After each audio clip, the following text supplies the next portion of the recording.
Hey, Kathie Owen here, and welcome to my video series during this time of quarantine and the pandemic. So today, I'm going to talk to you about thought quality and compassion. So lately, last few days, I have been feeling kind of depressed. So when I get like that, I go within and try to figure out what's going on and adjust my attitude. So it happens. We're normal. It just happens. So I'm going to start with a little story about something that happened the other day.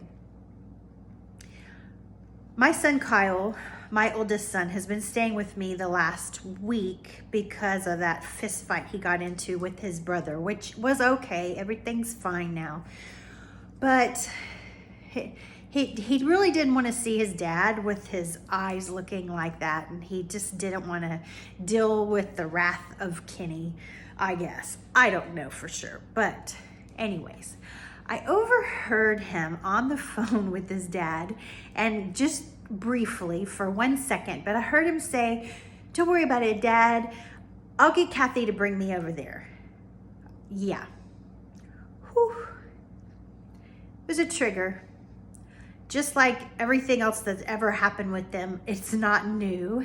That has been going on for years. Yes, my kids have to refer to me as Kathie to their dad and their stepmom.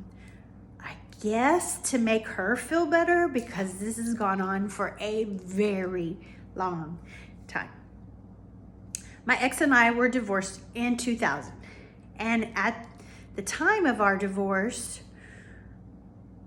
he was already dating her. Fine. That's not why we got divorced, but it is what it is. And so she was married, he was married, they both got divorced, and then they immediately got married. So that was 20 years ago. They have been married, I guess, 19 years now, because in August we've been divorced 20.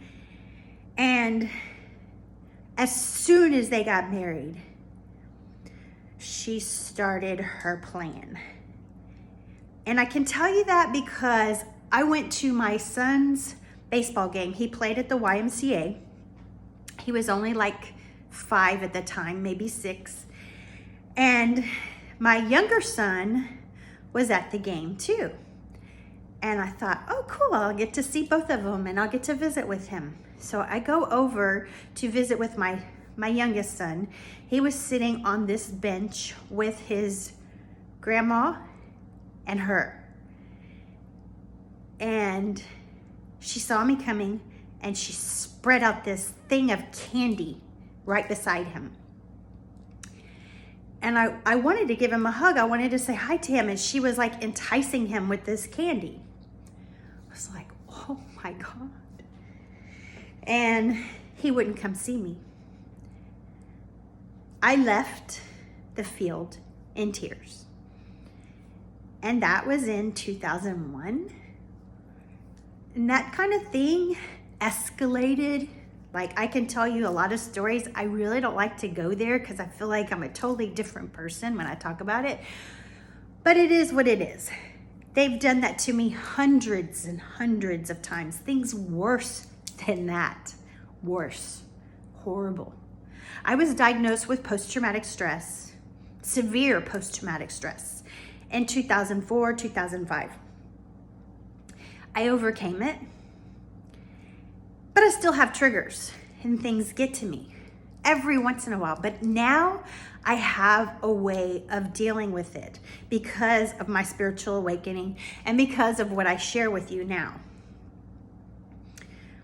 So go back to my son saying, yeah, Kathie will bring me over there. Oh, that was a huge trigger for me. It's not new. They have done this since almost 20 years now. Big deal. You know, I mean, I got to where I was like, yeah, that's just a thought. It is what it is.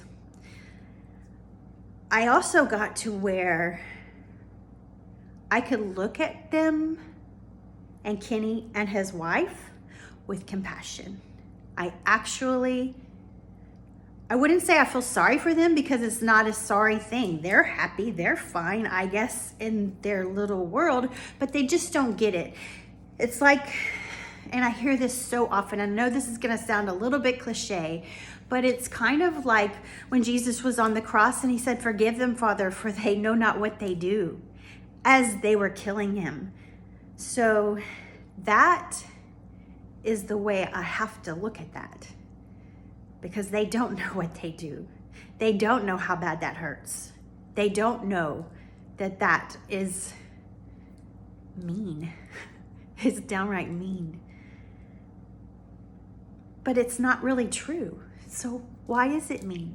I'm only making it that way, I guess. So what came to me after that happened was, hey, Kathie, it's just a thought. You can change it. You can change the way you look at it. And so I did. And I don't even have to feel like compassion. I don't have to feel anything. It's just a thought that I thought, and it's not right. It's not correct. And I can also rewrite it. And so I did. But that led to other things that happened and other little triggers that hit that had nothing to do with them. It just had to do with my post-traumatic stress. I'm glad I went through that things, because now I help other people with their things. Like right now, this is serious. This is a hard time. People are losing their lives on this, and people are seeing this. I don't really know how much truth there is to all that's going on. And I look at it with a very skeptical mind, and I'm sorry if that's just my truth. But it is what it is.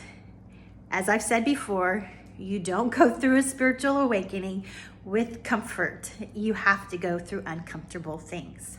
I did too. And I'll put a link in the description to my awakening when it happened.